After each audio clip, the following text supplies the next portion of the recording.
Hello everyone, आज आपण पाहणार आहोत RTE म्हणजेच राईट टू एज्युकेशनबद्दल. ही नोटीस 13 जानेवारी 2025ला जारी करण्यात आलेली आहे आणि तुम्ही फॉर्म भरणे 14 जानेवारी ते 25 जानेवारी 2025 या कालावधीत करू शकता. RTE थ्रू विद्यार्थ्यांना विनाअनुदानित पोलीस कल्याणकारी शाळा आणि महानगरपालिका शाळा, स्वयंअर्थ सहाय्यित शाळा या शाळांमध्ये पहिली आणि पूर्व माध्यमिक शाळा या स्तरावरती 25% प्रवेश मिळेल. यासाठी ही student.maharashtra.gov.in ही जी वेबसाईट आहे यावरती तुम्ही अर्ज करू शकता. RTE साठी SC, ST, NT, विमुक्त जाती, दिव्यांग, अनाथ, HIV और आर्थिक सामाजिक दृष्ट्या मागास घटक, OBC, SBC विद्यार्थी अर्ज करू शकतात. ओपन कॅटेगरीच्या विद्यार्थ्यांना अप्लाय करण्यासाठी पालकांचे उत्पन्न 1 लाखापेक्षा कमी असणे गरजेचे आहे. 25% प्रक्रियेकरता 10 शाळांपेक्षा जास्त तुम्ही अप्लाय नाही करू शकणार.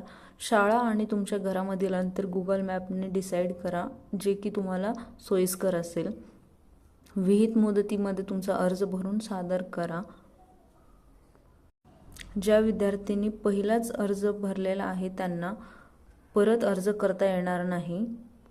यासाठी लागणारी आवश्यक कागदपत्रे आहेत: रेशनिंग कार्ड, ड्रायव्हिंग लायसन्स और वीज देयक और टेलिफोनचं बिल और प्रॉपर्टी टॅक्स, घरपट्टी, मतदान ओळखपत्र, पासपोर्ट और राष्ट्रीयकृत बँकेचे पासबुक. जर तुम्ही तेथे राहत नसाल तर तुम्ही 11 महिन्यांचे ऑनलाईन असलेले रेंट ॲग्रीमेंट सुद्धा सादर करू शकता. पाल्याचा जन्मतारखेचा पुरावा म्हणून जन्माचा दाखला लागेल. जर तुम्ही ओपन कॅटेगरीमधील असाल तर उत्पन्नाचा दाखला लागेल, जो की 1 लाखापेक्षा कमी उत्पन्न असलेल्याचा असेल. दिव्यांग असाल तर दिव्यांग मुलांसाठी वैद्यकीय प्रमाणपत्राचा पुरावा लागेल, ज्यामध्ये 40% जास्त दिव्यांग असल्याचे प्रमाणपत्र लागेल.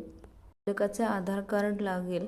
जर तुमच्याकडे नसेल तर तुम्हाला 90 दिवसांचा वेळ दिला जाईल, ज्यामध्ये तुम्हाला आधार कार्ड शाळेकडे सुपूर्द करावे लागेल. जर विद्यार्थी अनाथ असेल तर अनाथ आश्रमाचे कागदपत्रे लागतील. जर HIV बाधित असेल तर वैद्यकीय अधीक्षकांचे प्रमाणपत्र.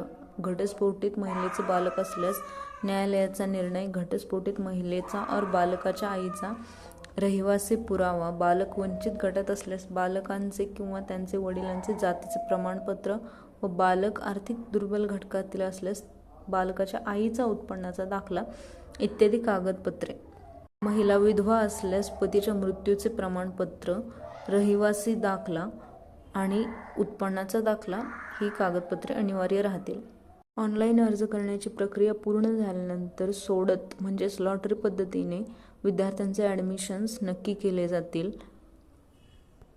उपलब्ध असलेल्या जागांवर विद्यार्थ्यांना प्रवेश देऊन एक वेटिंग लिस्ट बनवली जाईल आणि त्यानुसार परत प्रवेश देण्यात येईल. अप्लाय केल्यानंतर RTE पोर्टलवरती वेळोवेळी चेक करत राहा. हीच माहिती आपण थोडक्यात पाहू. तुमच्या पाल्याला कोणत्या शाळेत मोफत प्रवेश मिळेल, कुठलेही शुल्क भरण्याची गरज नाही. SC, ST साठी उत्पन्नाच्या दाखल्याची गरज नाही. खुल्या वार्षिक उत्पन्न 1 लाखाच्या आतील असावे. ॲडमिशन सीट्स प्रमाणे उपलब्ध होतील आणि यामध्ये 25% आरक्षित जागेवर आर्थिक व सामाजिक दुर्बल घटकांतील विद्यार्थ्यांना प्रवेश मिळेल. आवश्यक कागदपत्रे आहेत: रहिवासी पुराव्यामध्ये आधार कार्ड, पासपोर्ट, निवडणूक ओळखपत्र और वीज बिल यापैकी एक. पाल्याचा जन्माचा दाखला असणे गरजेचे आहे. पासपोर्ट साईज रंगीत फोटो, पालकांचा जातीचा दाखला आणि जर ओपन कॅटेगरीमध्ये असेल तर इन्कम सर्टिफिकेट, जे की 1 लाखाच्या खाली असावे.